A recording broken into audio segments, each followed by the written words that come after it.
Fala pessoal, sejam bem-vindos a mais um episódio do podcast Papo Concreto.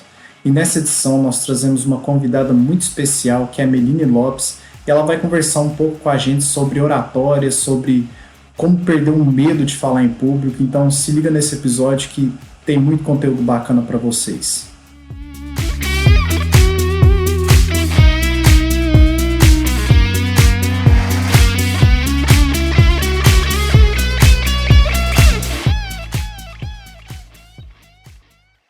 Bom, então, Meline, para a gente começar, eu queria que você se apresentasse um pouco para o nosso público, conhecer um pouco sobre você, sobre sua caminhada até se tornar o que você é hoje, falar um pouco sobre, enfim, a sua formação, sua vivência profissional. Então, conta um pouquinho para a gente como é que foi chegar até onde você está hoje.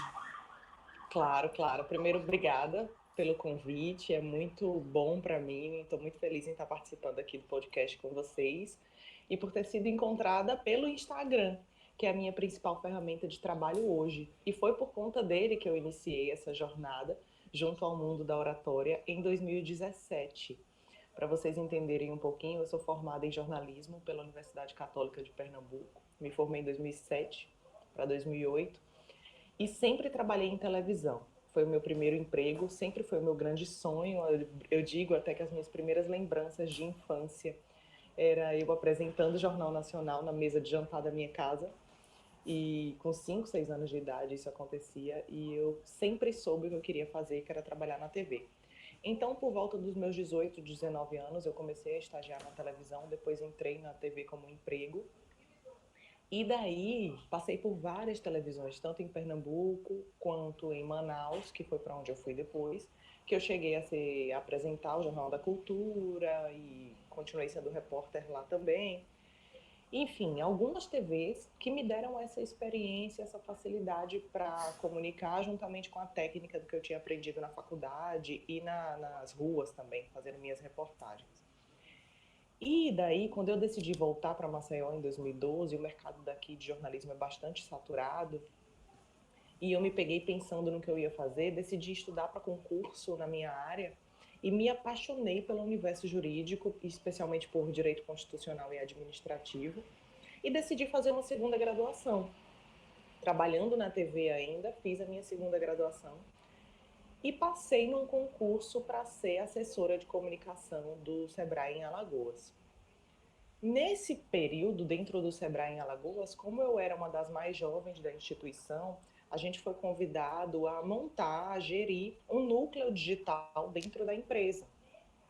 E eu conheci bem, a partir daí, o universo do marketing digital e do Instagram, de dentro dessa empresa onde eu atuava. E aí eu fiz uma especialização em marketing digital nessa época e fazendo a minha graduação em Direito.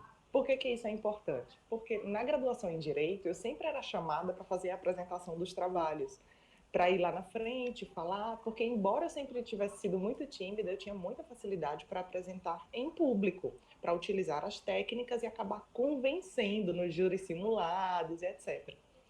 E daí, quando foi chegando no final do curso de Direito, os meus colegas me pediam auxílio, umas consultorias pontuais para ir apresentar o TCC. Eles ficavam muito nervosos e pediam ajuda, outra no gestual, postural. E daí eu pensei, bem, lá na empresa onde eu trabalho, eu estou aprendendo tudo sobre o universo digital. Os meus colegas estão aqui pedindo ajuda para falar sobre oratória, parte técnica. Então, por que não abrir um perfil no Instagram onde eu possa passar essas técnicas para mais pessoas e auxiliar essas pessoas a destravar, a perder o medo diante dessa habilidade que é tão importante para quem quer se manter aí atualizado e competitivo, né, nesse mercado de trabalho de hoje. E aí foi isso que eu fiz. Em 2017 eu abri o meu perfil no Instagram, ainda trabalhando na empresa que eu falei para vocês. Comecei a dar dicas de oratória e comecei a ser convidada a ministrar algumas palestras, a fazer algumas lives, a fazer consultorias individuais, fazer alguns treinamentos dentro de empresas. E foi quando eu decidi sair dessa empresa, do mercado corporativo, e investir no meu negócio. Virei empresária formalizada desde então e pedi demissão em novembro de 2017 para investir nessa minha carreira de oratória e na minha agência de marketing digital que hoje eu tenho, onde eu auxilio outras mulheres a empreenderem nesse universo digital.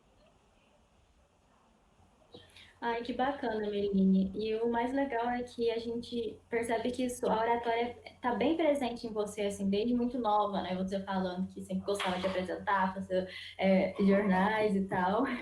Acho muito bacana porque, assim, quando eu era pequena eu também brincava muito disso.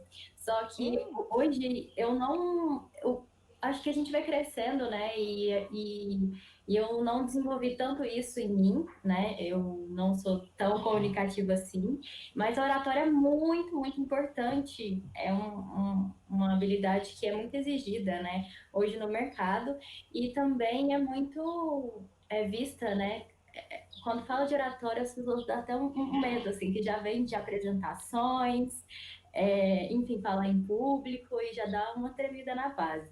E aí eu queria perguntar para você se, com toda a sua experiência, se você acredita que tem técnicas e exercícios para desenvolver a oratória, Ah, tem sem sim. necessariamente, assim, tá apresentando, sabe? Mas para desenvolver. Tem sim, tem sim. Eu sempre digo que o principal para desenvolver a boa oratória, para você se tornar um orador convincente, porque não basta ser só um bom orador. O foco é você ser um orador convincente. Qual é a diferença? O bom orador é aquele que consegue passar de forma clara e objetiva, concisa, as suas ideias para quem está assistindo. O orador convincente é aquele que, além de conseguir passar essas ideias com convicção, com clareza, ele faz todo mundo, leva todo mundo, transporta essas pessoas para a emoção que ele quer passar também. Então, ele faz com que aquela plateia vá junto com ele e consiga conectar com aquele pensamento, com os argumentos dele e comece a pensar no mesmo sentido desse orador.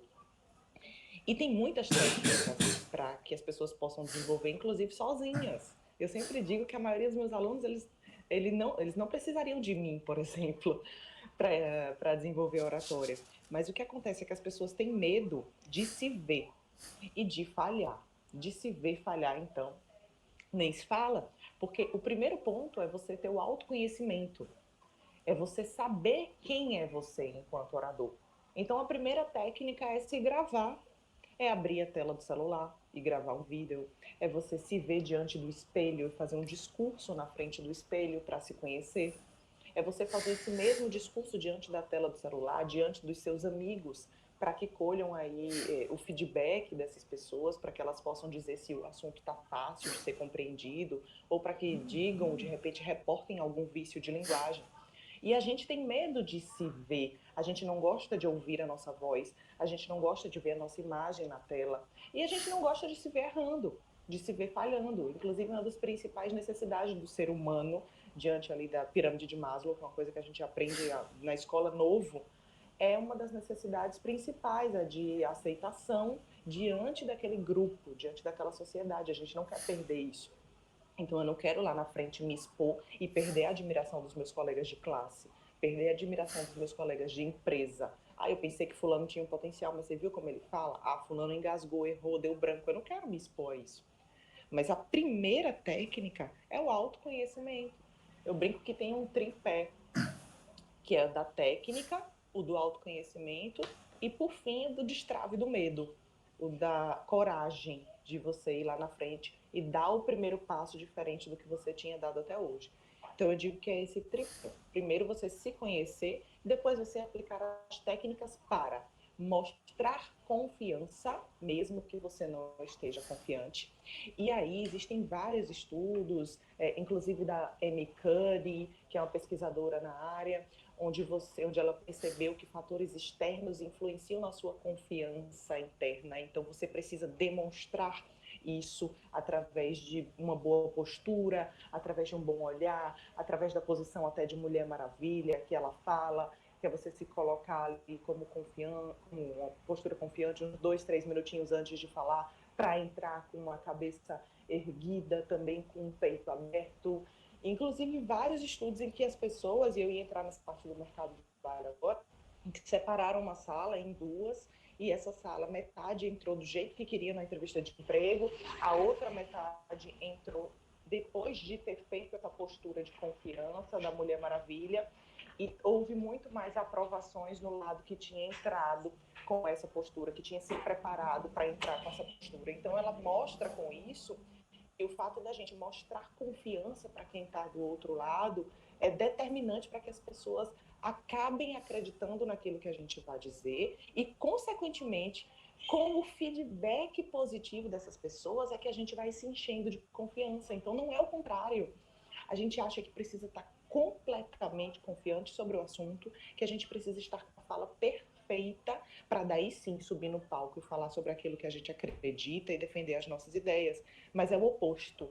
Muitas vezes, primeiro a gente vai, depois a gente olha para as pessoas, vê que elas estão sorrindo, que elas estão conectando, que elas estão com o corpo inclinado para frente, se mostrando receptivas à nossa informação. E mais do que isso, elas estão assentindo com a cabeça, dizendo, é isso mesmo. Então, esse gestual é que nos enche de confiança e diz, bom, estou no caminho certo. As pessoas estão compreendendo o que eu estou falando e é por aí. Aí a confiança vem vindo. A gente vai recobrando essa sensação de domínio do palco, de que está tudo bem e vamos seguir. Então, não é o contrário, sabe? É muito interessante você ver isso, entender o quanto que o gestual, que o olhar, que tudo isso influencia na compreensão da mensagem e que você pode dominar isso, dar um show lá na frente, se tornar o palestrante mais confiante, mesmo que por dentro você esteja super nervoso. Nossa, Meline, muito bacana isso que você falou. Com relação ao autoconhecimento, eu me identifiquei muito quando você estava falando, porque principalmente na época assim, do ensino médio, hoje em dia até que deu uma melhorada, assim, que depois que eu entrei no PET, eu comecei a me expor muito, sabe, nessas situações que a gente precisa ter contato com o público e tudo mais, então a gente acaba até perdendo um pouco aquele medo de apresentar, aquela insegurança e tudo mais. Mas assim, na época do meu ensino médio, nossa, era desse jeito que você falava. Eu já não gostava nem de ouvir minha voz, muito menos ver numa gravação, quando tinha formatura, esse tipo de coisa. Então eu morria de medo assim do público e ficava, nossa, gente, eu vou chegar lá, vai me dar um branco, vou ver que é tanto de gente assim me olhando, eu falo, nossa, eu não dou conta. Eu nunca pensei que eu ia conseguir, sabe, me desenvolver um pouco nessa área, porque eu sempre tive muito medo, sabe? Tinha muita insegurança. Aí, conforme o tempo foi passando, eu fui melhorando um pouco, ainda tenho muito que melhorar nessa área, mas tudo que você falou, assim, eu me identifiquei na hora, sabe? É desse jeito mesmo. E pegando esse gancho, assim, com relação à dinâmica corporal que você falou, para a gente conseguir prender a atenção das pessoas, como, por exemplo, a postura, a entonação, a maneira de olhar para o público, né? Como você acha que é o melhor jeito de trabalhar esses elementos na nossa apresentação? Pedro, interessante isso que você falou, que identifica contigo, identifica com todo mundo. Porque o medo de falar em público, o medo do microfone, sobre o medo da morte, pesquisa feita pelo jornal Sunday Times. Então, o medo do microfone aparece em primeiro, o medo da morte aparece em quarto lugar na pesquisa. Então, veja só que é um medo que toca todo mundo. E que às vezes a gente fica com o ego conversando muito com a gente, de que a gente vai falhar, vai estar todo mundo olhando pra gente, vai estar todo mundo julgando o que a gente está fazendo, sendo que no outro dia ninguém lembra o nosso nome. Ninguém sabe que a gente existe. Então, se falha, tá, ok, o mundo continua girando e você não é o centro das atenções. Eu brinco muito com os meus alunos que eles não pararam de andar porque levaram uma queda alguma vez na vida. E quem nunca se expôs, levou uma queda e passou uma vergonha assim em público que você não consegue esquecer? Todos nós já tivemos essa experiência. A gente teve que voltar àquele local, às vezes é no local de trabalho, às vezes é na nossa escola, e a gente teve que voltar lá depois. E o mundo continua girando. Então, não é porque a gente vai lá uma vez, vai dar uma engasgada, vai dar um branco, ok, e aí? Quem é você? Tem um psiquiatra que eu falo, que eu sigo, aliás, no Instagram, que ele fala muito sobre isso. Tire você do centro do universo, porque amanhã tudo continua normal e você vai se decepcionar com o quanto você é insignificante para as pessoas, mesmo que você fale. Só você que vai lembrar disso depois. Ninguém tá nem aí, sabe? E é isso que a gente precisa se conscientizar para que a gente tenha coragem de cada vez mais se expor. Enquanto as técnicas que você me perguntou, algumas delas que eu podia ressaltar são principalmente as iniciais, quando você chega no local. Então, cheguei, eu preciso mostrar para as pessoas que eu confio no que eu estou falando e que eu tenho propriedade sobre aquele assunto, concorda? Então, eu entro no lugar, a primeira coisa, eu preciso dar passos firmes. Eu preciso olhar nos olhos de quem está ali presente. Olhar no olho, não tentar fugir, não ser efusivo com o meu olhar, porque as pessoas notam. Se eu olho por cima das cabeças, se eu olho e desvio. Então, eu estou fugindo com o olhar porque eu não tenho coragem de que as pessoas olhem para mim, eu não tenho tanta certeza assim do que eu estou fazendo ali. Então eu olho bem no olho, eu aperto na mão com firmeza de quem for me receber. Eu estou com um sorriso no rosto, um sorriso confiante de que vai dar tudo certo, pelo menos com essa sensação, esse pensamento positivo, que é o primeiro passo.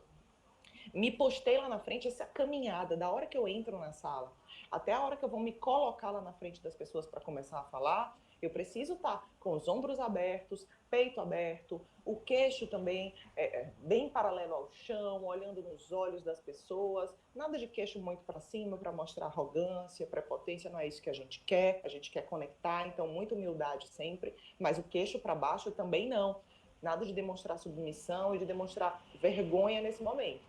Então, queixo paralelo ao chão, olha nos olhos, um sorriso no rosto, porque mesmo que o assunto seja muito técnico, muito denso, eu preciso demonstrar a minha satisfação em estar ali naquele momento. E há estudos de psicologia que falam que o ser humano leva entre 8 e 15 segundos para definir se vai ou não prestar atenção naquele conteúdo, naquele palestrante. É por isso que os stories do Instagram têm 15 segundos. Porque você olha, vê que se conecta, a pessoa demonstrou segurança e firmeza do outro lado. Se não, eu passo aquela historinha e não quero mais vê-lo. Então, esses 8 a 15 segundos, não dá para a gente passar conteúdo profundo. Não dá para a gente mostrar o nosso conhecimento, mas dá para a gente mostrar que tem confiança naquilo que a gente vai dizer através do nosso caminhar, através do olhar, através do semblante de confiança, mesmo que eu esteja muito nervoso por dentro. Eu vou falar, a voz vai embargar um pouquinho, o pessoal diz que sente a voz trêmula, tudo trêmulo, normal. Eu falo para você que o medo, ele é essencial para uma boa oratória. Sim, a gente não pode querer se livrar do medo. O medo é o que deixa a gente em estado de alerta desde o homem da caverna. A gente decidia se ia caçar ou decidia se ia correr daquele bicho, daquele animal. E naquele momento a gente precisava dissipar nossa carga de adrenalina para as pernas ou para os braços, a depender da nossa decisão. Então até hoje a gente tem um reflexo desse medo, dessa sensação pré-tensão. Então vamos lá, minha perna vai tremer, a minha mão vai tremer, mas o que eu preciso é ter a consciência corporal de dizer, isso é um reflexo do meu nervosismo, mas está tudo bem, todo mundo treme, todo mundo se sente nervoso. E aí vamos para o próximo passo. A gente começa a falar, principalmente eu digo que nesse momento inicial, começa se apresentando, começa falando de você. E aqui não é currículo Lattes que eu brinco, eu digo que é a sua conexão com o tema. Vocês viram que eu comecei aqui, ouviram que eu comecei aqui falando sobre a minha história e a minha conexão com a TV, desde novinha. Então é muito mais do que expor o currículo. Mas o que é que te levou a falar sobre aquela temática? Onde é que está a sua paixão naquele tema? E eu falo que quando você conta a sua história no começo para quebrar o gelo, você não corre o risco nem de errar, nem de ninguém levantar a mão ali na plateia e dizer tá errado, porque você conhece a sua história como ninguém. E esse tempinho inicial, aí você vai mostrando para as pessoas que têm conhecimento sobre isso, a sua voz vai voltando ao normal, você vai dizendo para o seu corpo que está tudo bem, e você vai recobrando ali a sensação de domínio sobre o seu corpo, sobre o público, e aí vai entrando no conteúdo técnico depois dessas técnicas de destrave. É muito mais simples. Com essas dicas aí, acredito que todo mundo que está ouvindo já esteja bem preparado agora para dar os primeiros passinhos em relação ao grande público, Pedro. Nossa, demais. Eu gostei demais dessas dicas, para ser bem sincero, porque eu me identifiquei muito. Quando você falou assim de tremer perna, tremer mão, eu já estava até lembrando. Já estava tremendo aí. Épocas de, nossa senhora, das épocas de apresentação de escola, aqueles trabalhos mais importantes que você tinha que apresentar para várias turmas, e assim, tremendo, pegando o microfone, tremendo, assim, e eu acho que essas técnicas ajudam bastante, porque nos é ensinado muito a falar, olha para um ponto fixo, sabe? Uhum. Exatamente, né? E nem isso não é tão legal, né? E em relação ao material complementar, que isso também é bastante complicado, né? Além de você ter uma dinâmica corporal ali para prender a atenção, tem um material complementar ali, os slides. Então, o que você fala para o pessoal em relação a esses materiais complementares? Como complementar eles na sua apresentação sem tornar isso como é que fala? Entediante, chato ali, como prender atenção, aliando com os materiais complementares. É isso, Luísa, como você falou, é uma repetição. Por que que a gente acha que para aprender um conteúdo, a gente tem que sentar na cadeira, estudar o conteúdo várias vezes ao dia e ficar repetindo aquilo ali e falando até em voz alta para ver se o conteúdo é assimilado? E por que que com a oratória seria diferente? Tudo é prática, é uma repetição. Ninguém nasce exímio orador. Essas pessoas que se destacam, grandes políticos, grandes nomes na advocacia, por exemplo, se destacam por serem exímios oradores, elas começaram em algum momento e decidiram se abrir e se expor ao erro. Até que foram se dando a oportunidade de se aperfeiçoar, falando várias vezes e errando várias vezes, e hoje elas estão onde estão. Então, não adianta a gente pensar que vai nascer assim, tem gente que tem talento para isso, eu não, eu desisto disso aí, como foi o que aconteceu com a cliente minha ontem. Eu desisto, isso aí não é para mim. Gente, isso é para todo mundo. Basta a gente se dar a chance e se permitir errar. E outra técnica que você falou, que as pessoas falam muito para olhar para um ponto fixo, é a questão das mãos. Todo mundo tem a falsa impressão de que, não sei o que fazer com a minha mão, vou ficar movimentando o tempo inteiro. Ontem eu recebi um feedback desse de uma colega. Meline, eu mexia muito as mãos, eu não sabia o que fazer, ficava ali com a mão para um lado, para o outro, para um lado, para o outro. E depois que eu ouvi você nos stories, no Instagram, o tempo inteiro reforçando ali, eu percebi que não, que as minhas mãos têm que ficar paradas para demonstrar que eu estou tranquila, serena sobre aquela matéria. E eu vou acionar as minhas mãos apenas quando houver necessidade de reforçar algum conteúdo específico, bem pontual dentro da minha fala. Eu digo que mão, expressão facial, eles são marca-textos. Aquele marca-texto mesmo que a gente grifa no nosso caderno, eles devem ser acionados só para reforçar. Para quem está assistindo do outro lado perceber que aquilo ali é um ponto importante e observar. Às vezes a pessoa estava desatenta e quando eu usei a mão, entonação e expressão facial, ela, opa, para isso aqui eu tenho que olhar, porque é um ponto importante da minha apresentação. É outra coisa que vale a gente acrescentar na parte das técnicas também. Quanto à apresentação audiovisual, eu digo que você tem que se fazer indispensável para a sua apresentação. Como assim, Meline? Se você mandar uma apresentação audiovisual cheia de coisa escrita, você não precisava estar ali.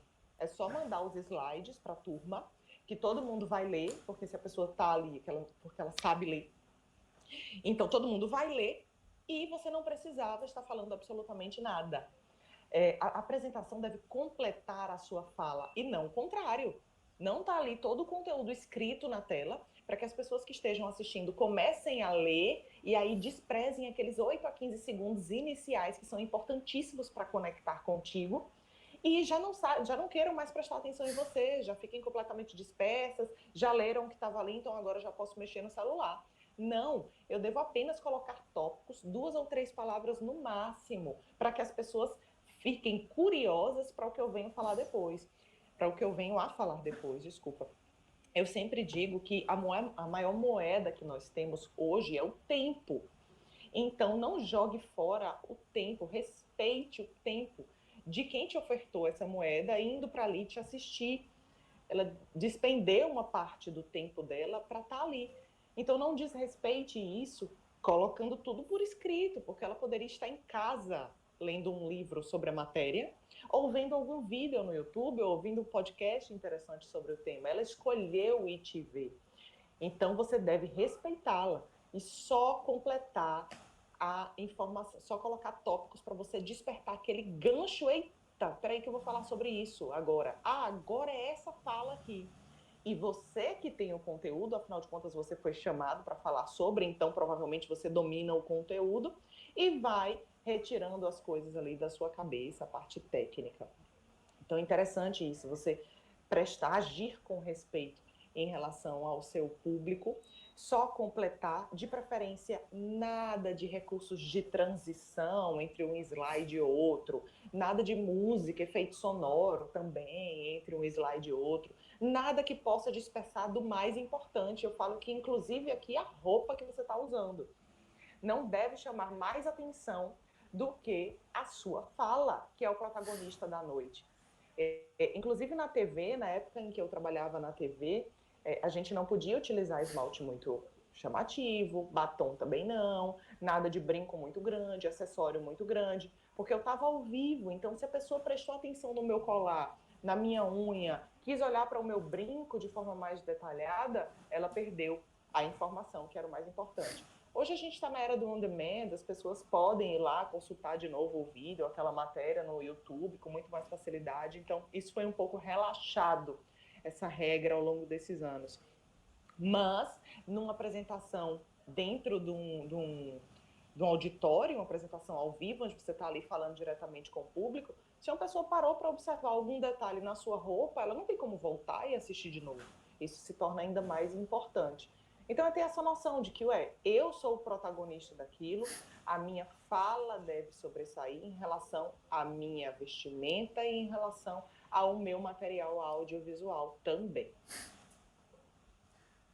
Nossa, muito interessante, Meline. Pior que a gente tem, durante a nossa graduação, nós temos sempre muito contato, né, com apresentação e apresentação de recursos audiovisuais e muitas vezes a gente fica perdido, né, na disposição, como é que vai ser, que tipo de gatilhos que eu tenho que colocar ali para lembrar da minha fala, ou para pelo menos Sim, conduzir o interessante você público. falar isso, Pedro. Eu sempre digo que é uma linha mestra.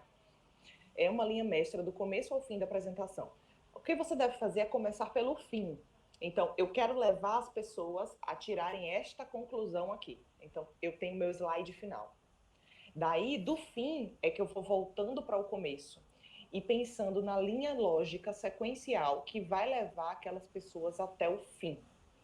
E dali, no final, quando eu coloquei todos os tópicos que devem estar presentes para chegar àquela conclusão, tem um professor da Universidade de Colômbia que fala que a gente deve fazer a seguinte pergunta: e daí? So what? Então, isso é interessante mesmo? Esse tópico é relevante? Se eu suprimir da apresentação, alguém vai perceber? Ou só eu, que sabia que ele estava aí antes?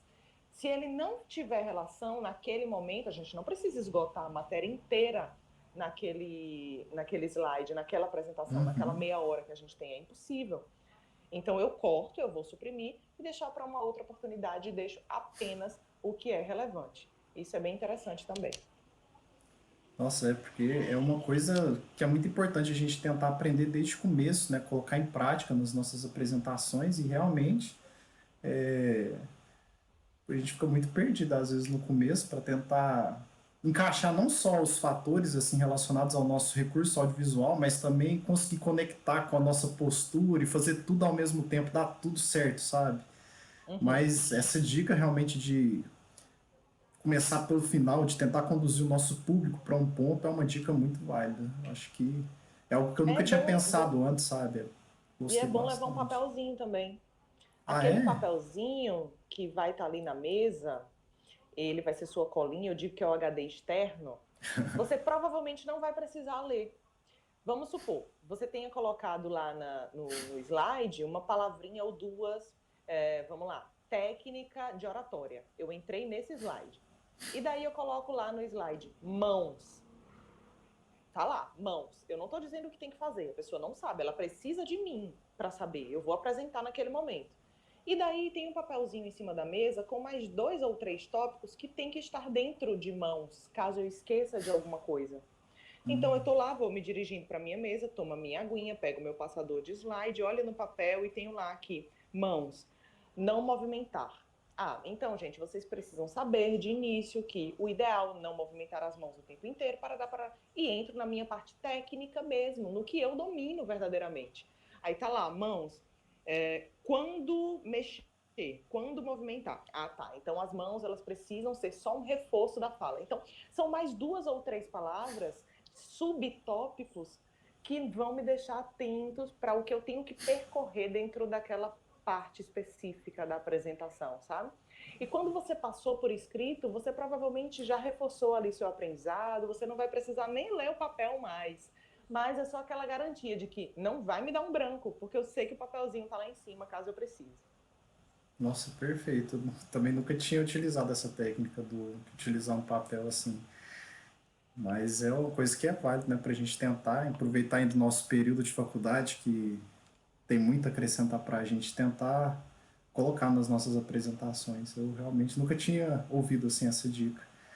Eu queria fazer uma pergunta assim com relação ao nervosismo, porque tem muitas pessoas que bem antes assim da apresentação, dias anteriores, elas ficam muito nervosas, com muito medo, né, realmente do público, do microfone. Algumas pessoas podem até ter passado por algum trauma quando mais novas e se sentir muito vulneráveis diante, né, dessas situações.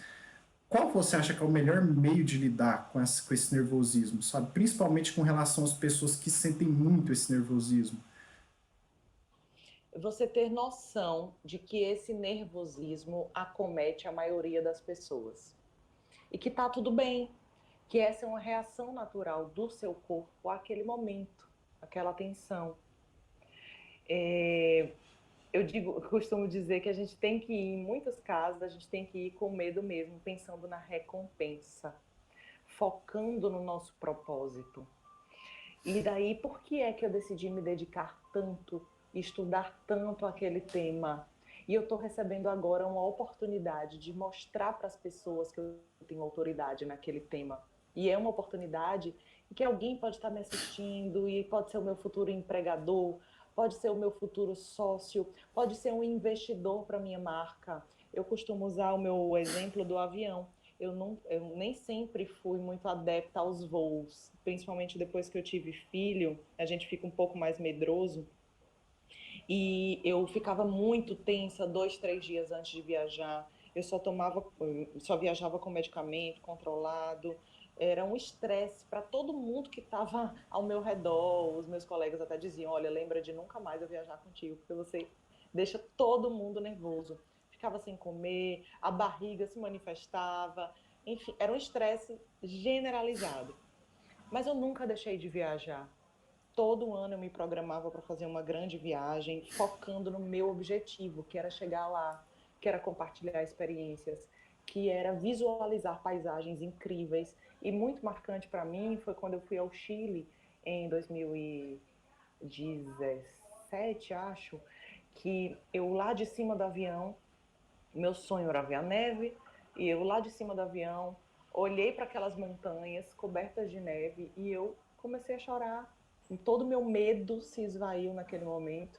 Eu virei uma chave ali e disse: eu estou aqui e muito obrigada por eu não ter me deixado levar pelo medo e poder ter essa recompensa que hoje eu estou tendo de realizar o meu sonho através do meu trabalho e vim aqui realizando os meus objetivos, voltar para casa compartilhando essa experiência com meu filho, por exemplo. E isso é o que faz a gente esquecer um pouco a parte negativa e focar no propósito, focar na parte positiva da coisa, porque pode tudo dar muito certo também. Eu tenho alunos que recusaram promoções na empresa em que trabalhavam em bancos. Dois deles receberam uma proposta para serem gerentes e não aceitaram porque teriam que falar para uma equipe de 4 ou 5 pessoas.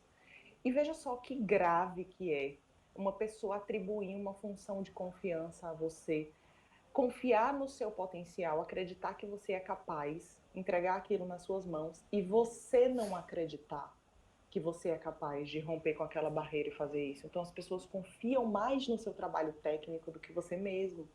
E isso é muito sério.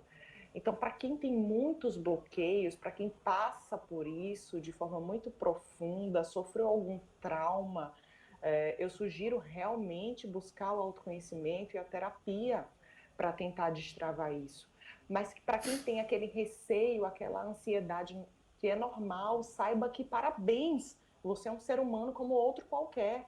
A maioria da população sente medo e quando você olhar para aqueles olhares ali na plateia, basta você imaginar, quem será daí que está sentado que teria coragem de estar fazendo o que eu estou agora?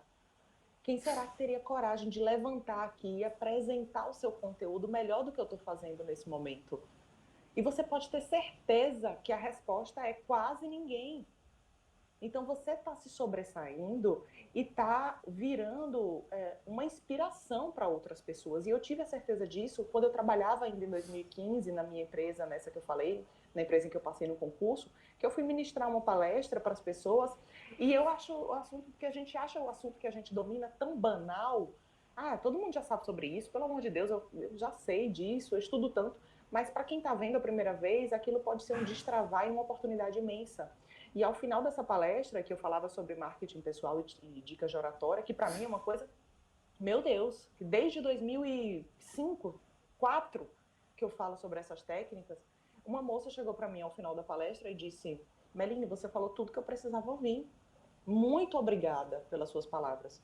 E foi quando eu percebi que, gente, isso para mim é banal, mas para quem está vendo pela primeira vez, e é bem redundante o que eu vou dizer agora, mas é inédito. Então você pode mudar a vida de alguém através daquela informação que você está se propondo a dar naquele momento. Então foca no propósito, vai lá e faz o teu melhor e tenha em mente que aquele nervosismo é natural e tenha em mente que você pode sim falhar, mas você pode também fazer uma apresentação majestosa e dar muito certo. Nossa, Meline, você falou, você comentou sobre seus amigos que deixaram, né, de garantir uma vaga muito, muito importante por causa da oratória. E é um bloqueio muito grande, né? E hoje a gente nos exigido muito a capacidade de liderança no mercado de trabalho. E a liderança está muito relacionada à oratória, para conectar as pessoas. Então eu queria perguntar para você, para as pessoas que acreditam que são mais, que têm uma personalidade um pouco mais introspectiva, um pouco mais tímida, o que você pode falar para elas em relação à liderança, que elas são capazes de liderar e não somente pessoas comunicativas? Uhum. Eu já vi, inclusive falava com uma aluna minha recentemente, e ela me dizendo que participou de uma entrevista de emprego, ela era da banca avaliadora, no caso. E ela viu, e ela inclusive estava revoltada, veio falar comigo, estressada, porque disse: Meline, as pessoas que foram aprovadas na entrevista de emprego, elas não sabiam mais que as outras tecnicamente, não. Elas não eram até tão boas tecnicamente. Elas falavam sem vergonha e com desenvoltura. E eu falei para ela: bem-vinda ao mundo real. O Warren Buffett falou que a habilidade comunicacional aumentou os rendimentos dele em até 60%. Ele consegue quantificar isso e ele morria de vergonha. Ele é um excelente exemplo para o que você está me perguntando, Luísa. O Warren Buffett é um dos caras mais ricos da América e, quiçá, do mundo também, investidor. E ele tinha muita vergonha de falar em público. Fez um curso lá nos Estados Unidos, no Dale Carnegie, que é uma escola muito famosa de vendas, de liderança e de comunicação, para conseguir destravar. E ele conseguiu, a partir daí, dar entrevistas e até conseguiu conversar com seus pares dentro da empresa, dentro do mercado, porque a gente acha que vai comunicar só de cima para baixo, para falar com os nossos subordinados, e aí que a gente atenta para essa necessidade. Mas essa habilidade é o que faz a gente chegar lá no topo, é o que faz a gente ir sendo visto ao longo dessa caminhada. Eu sempre fui muito tímida para expor as minhas opiniões, por exemplo, mas eu digo que é nesse momento você se vestir de um personagem de forma bastante estratégica, focando no seu objetivo de vida. E Warren Buffett disse que foi esse curso de oratória que fez com que ele percebesse a importância de falar, de se expor, falar entre seus pares e aumentar os seus rendimentos. Então, se você não vai por você, pelo menos vai pelo seu objetivo financeiro, sabe? Pensa numa coisa muito grandiosa que você pode adquirir por conta dessa oportunidade, você se dá essa oportunidade. E é o que eu falei dos políticos inicialmente, dos grandes empresários, que eles chegaram lá por terem essa oratória aperfeiçoada ao longo dos anos, ao longo da vida, por terem se dado essa oportunidade de falar e de falhar, de se expor primeiramente. Então, primeiro a gente vai dando pequenos passos. Num dia no trabalho, a gente olha no olho de alguém quando está dando a nossa opinião, porque tem gente que não tem coragem nem de conectar com o olhar. No outro dia, você se propõe, bota pequenos objetivos, você se propõe a se apresentar para alguém novo. Oi, fulana, tudo bem? Meu nome é Meline, eu trabalho no setor tal. É um prazer te conhecer. No terceiro dia, você se propõe a, durante aquela reunião, com 3, 4 pessoas, levantar sua mãozinha e dizer, olha, na minha opinião, e fala, expõe seus argumentos. E aí, no quarto dia, você se propõe a conduzir uma reuniãozinha de equipe. E vai, ó, dando pequenos passos. Daqui a 1 ano, 2 anos, as pessoas vão olhar para você e dizer, nossa, como o fulano fala bem, queria ter esse seu dom. Cortella até fala sobre isso, que se sente muito chateado quando alguém diz para ele, olha, eu queria ser como você, Cortella, eu queria ter esse dom de falar com as pessoas. E ele responde bravo até, ele diz, não é dom não, eu estudei anos para estar aqui hoje, me expondo e falando bem para as pessoas. Então não subestime o meu estudo e a minha dedicação ao longo da minha carreira, porque eu só falo hoje porque um dia eu comecei. Não é dom, é estudo, dedicação, repetição, como qualquer outro domínio da técnica da nossa vida. Nossa, show, Meline. Acho que todas as dicas aí que você passou pra gente é algo muito válido, né? E é bom a gente começar a tratar realmente a oratória como algo que é praticável, né? Que não é qualquer pessoa, dependendo da personalidade dela, não pode desenvolver essa habilidade, que é algo que é extremamente importante para o nosso dia a dia. Então é realmente isso, a gente tem que praticar, né? Tem que levar como objeto de estudo realmente. E eu queria deixar agora aqui um espacinho no final para você falar um pouco sobre o seu trabalho no Instagram. Eu dei uma olhada lá, você dá várias dicas, né? Analisa discurso de. Eu vi que você analisou um discurso do Bolsonaro, enfim, de outros presidentes também. Você faz, inclusive, algumas curiosidades que eu vi que até alimentação influencia, né, na facilidade da gente falar. Então, fala um pouco sobre o seu conteúdo nessa reta final. É isso, eu entrego muito conteúdo gratuito no Instagram, no meu perfil, que carrega o meu nome, Meline Lopes, e eu faço mentorias online, mentorias presenciais. Eu percebi ao longo dos anos e fazendo cursos de oratória, ministrando cursos de oratória, que as pessoas ainda ficavam muito resistentes a participar de turmas de curso, porque não queriam se expor nem diante daquele grupo que estava com o mesmo objetivo que o seu. Então eu comecei a fazer atendimentos individuais e hoje eu não trabalho mais com grupos, eu trabalho só com cursos online para quem quiser assistir dentro do conforto da sua casa e repetir quantas vezes forem necessárias. E trabalho com a mentoria individual, onde eu atendo cada pessoa de acordo com as suas necessidades e com os seus pontos a melhorar. Porque a comunicação que eu tenho que utilizar hoje para um vídeo no Instagram não é a mesma comunicação que eu vou usar diante de uma plateia durante uma palestra ou uma aula. A formalidade é diferente, o tempo de fala é diferente, às vezes até a roupa que eu vou usar difere. Então, eu preciso adaptar a minha linguagem, a minha comunicação a cada ferramenta disponível, a cada objetivo que eu tenho para me apresentar. Ao mesmo tempo que a necessidade do Pedro não é a mesma necessidade da Luísa. De repente, o Pedro, ele sabe roteirizar bem a sua fala e falta demonstrar confiança. Já a Luísa fica perdida sobre como começar e como terminar. Então, as turmas de cursos, elas não me permitiam entrar em cada universo particular de cada estudante, de cada aluno. E eu comecei a atender as mentorias online, individual, já atendo o Brasil inteiro, e percebi o resultado dessas pessoas, a forma como elas estavam assimilando muito melhor, porque muitas vezes elas precisam mais do apoio psicológico, embora eu não seja psicóloga, tá? Deixo logo claro, mas elas precisam muito mais do incentivo e do aval de dizer você está fazendo certo, é assim, você está pronto, vai, do que propriamente de técnicas secas, entendem? Então eu tô lá no Instagram, no Meline Lopes, convido todo mundo a seguir. Tem muitas dicas gratuitas, você resolve bastante coisa só olhando o meu feed. Tem dica de oratória, dica de aquecimento vocal, tem análise de discursos, porque tão importante quanto a gente se conhecer é a gente passar a ser um orador crítico, e eu digo que isso é um caminho sem volta, tá? Você começa a analisar algumas coisas e todo mundo que você vai assistir a partir de agora, você tem tendência a corrigir. olha, a mão tá demais, tá se balançando sem necessidade, o olhar não tá legal, tá mostrando ser muito tenso ali com aquela comunicação, acho que ele é muito tímido, tá com os ombros para dentro.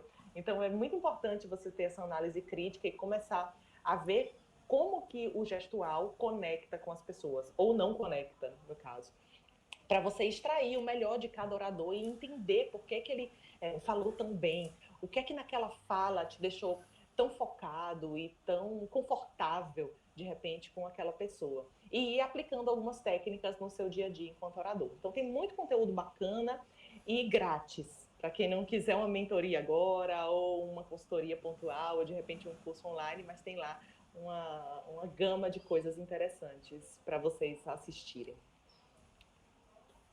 Ai, que bacana. Eu já vou lá seguir também.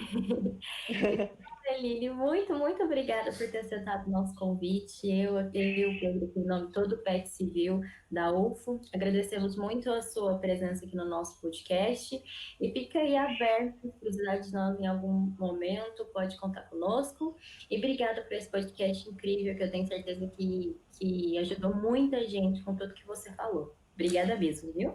Obrigado, Meline. Luísa, a gente fica muito feliz. Pedro. E eu estou à disposição de vocês sempre que precisarem, tá? E Maceió está de portas abertas para recebê-los. Nossa, perfeito. Muito obrigado, viu? Obrigada. Bom dia para você. Bom dia. Tchau, tchau. Tchau, Meline. Até mais. Tchau. Obrigada. Esse foi o nosso 10º episódio do Papo Concreto. Espero muito que vocês tenham gostado e lembrando que a cada 15 dias liberamos novos episódios e eu espero te ver por aqui. Então, muito obrigada e até a próxima edição.